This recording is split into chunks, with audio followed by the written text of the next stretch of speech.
Bonjour à tous.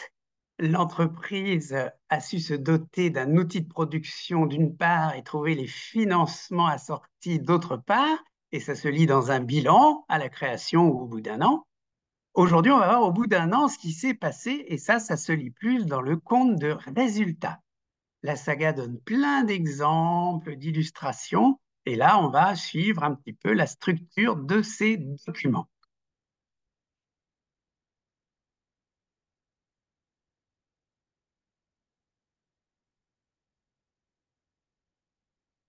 Donc, au bout d'un an, qu'est-ce qu'on lit dans un compte de résultats?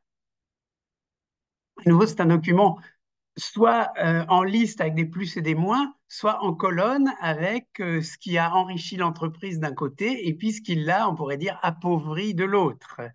Un bilan, c'est une photographie d'un patrimoine à un moment donné, c'est un stock.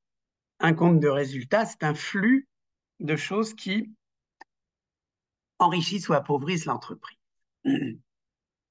Alors, les produits d'un côté, c'est ce qui a enrichi l'entreprise, et puis les charges de l'autre, c'est tout ce qui a coûté à l'entreprise. Alors, un gros morceau, le chiffre d'affaires. On a vendu des choses grâce aux clients qui nous ont achetés, et par conséquent, produit d'exploitation, le chiffre d'affaires. On n'entre pas ici dans les produits financiers si on a prêté de l'argent ou des produits exceptionnels où tout d'un coup on revend une usine, des machines.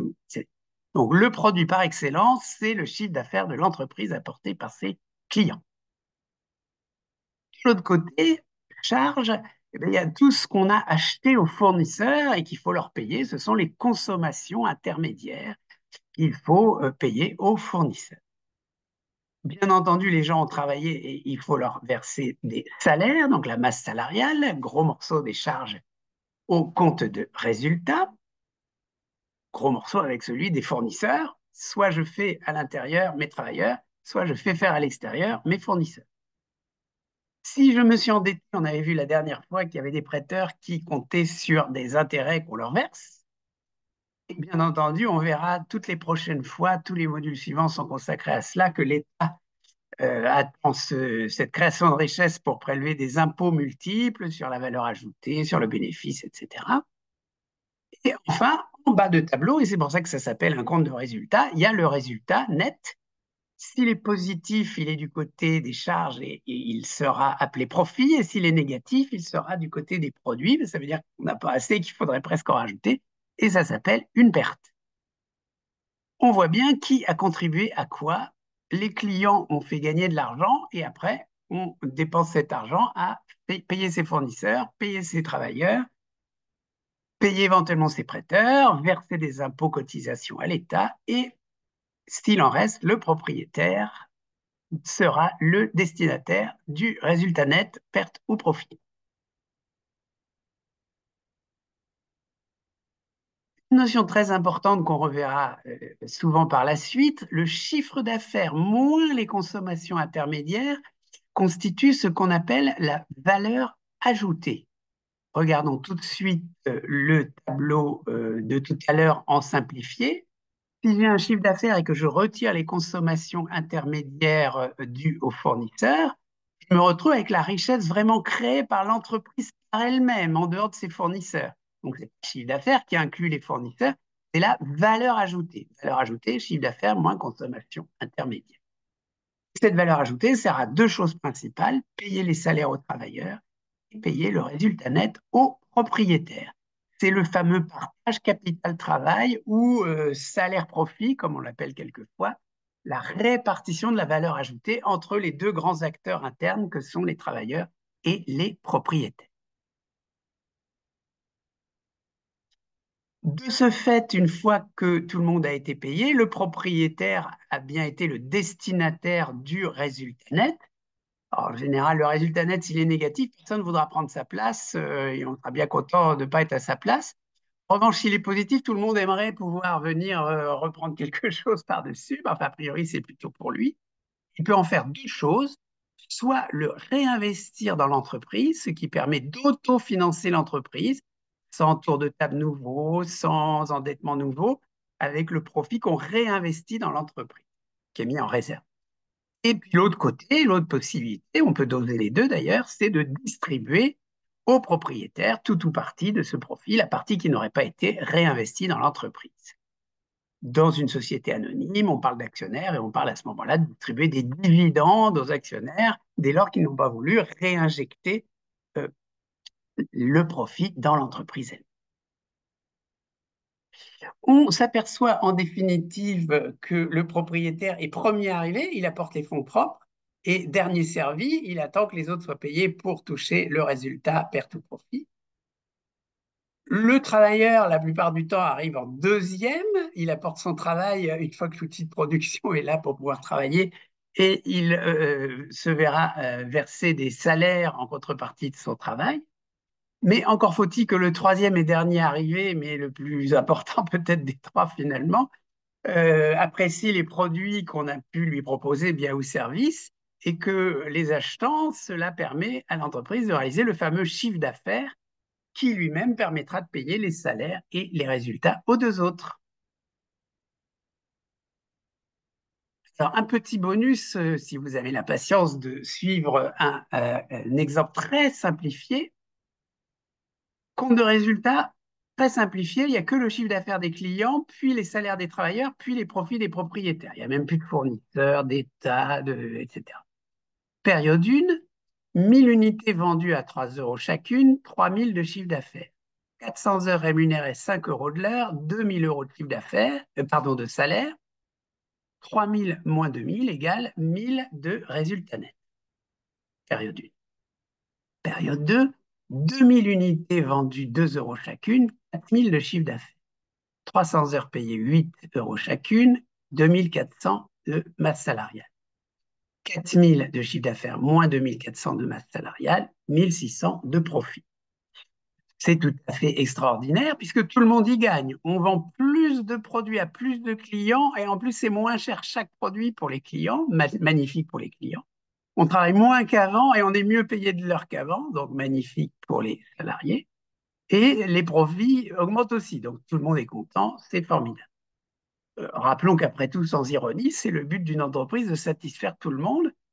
C'est pas si évident que ça à faire. Essayer de baisser les prix à 1 euro pour les clients ou de monter les salaires à 10 euros pour les salariés ou d'exiger 2500 de profit, c'est les deux autres qui seront moins bien servis, évidemment.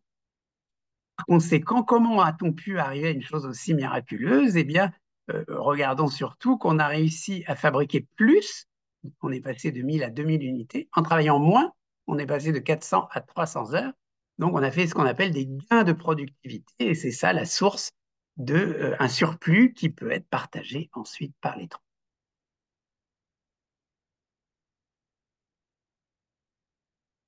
Alors, si on regarde les économistes, pour eux, l'entreprise est une sorte de boîte noire où à l'entrée, on met du travail et des fonds propres, et où à la sortie, il y a des produits. Chez les comptables, on l'a vu dans le module précédent et dans celui-ci, ici, eh bien, il y a d'un côté des ventes auprès des clients, et puis après des achats auprès des fournisseurs, des salaires versés aux travailleurs et des profits versés aux propriétaires.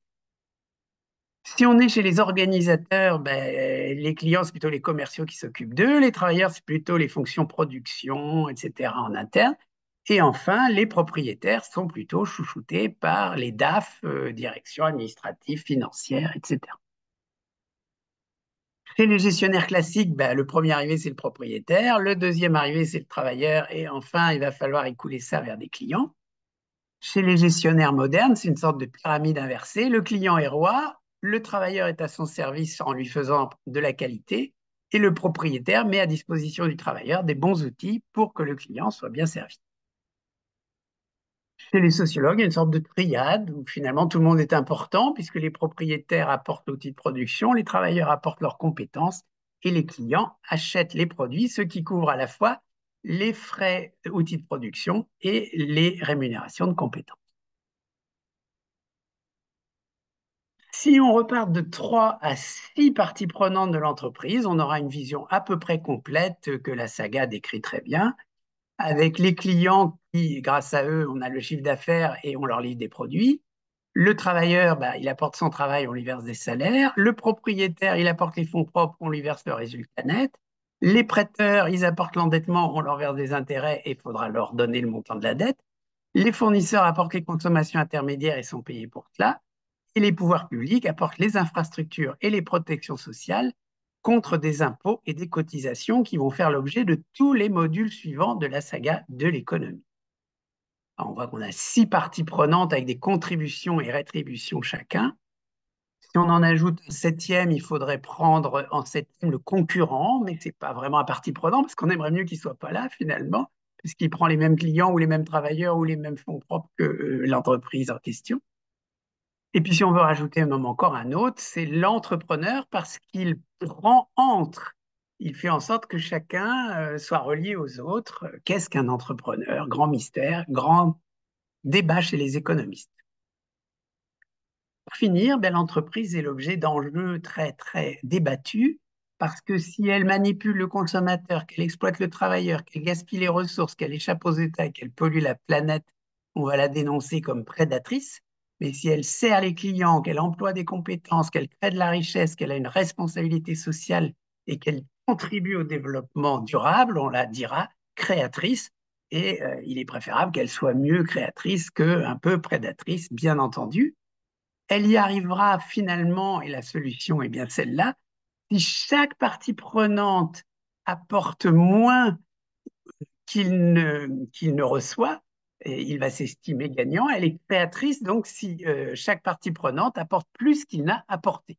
Si chacun peut se dire finalement j'en retire plus que ce que j'ai apporté, finalement tout le monde y gagne, c'est ce jeu à somme positive. Et l'entreprise remplit pleinement son rôle de créatrice. Alors, les modules sur l'entreprise sont achevés et dès la prochaine fois, eh bien, ce sera l'État et puis toutes ces dimensions qui seront abordées. À très vite.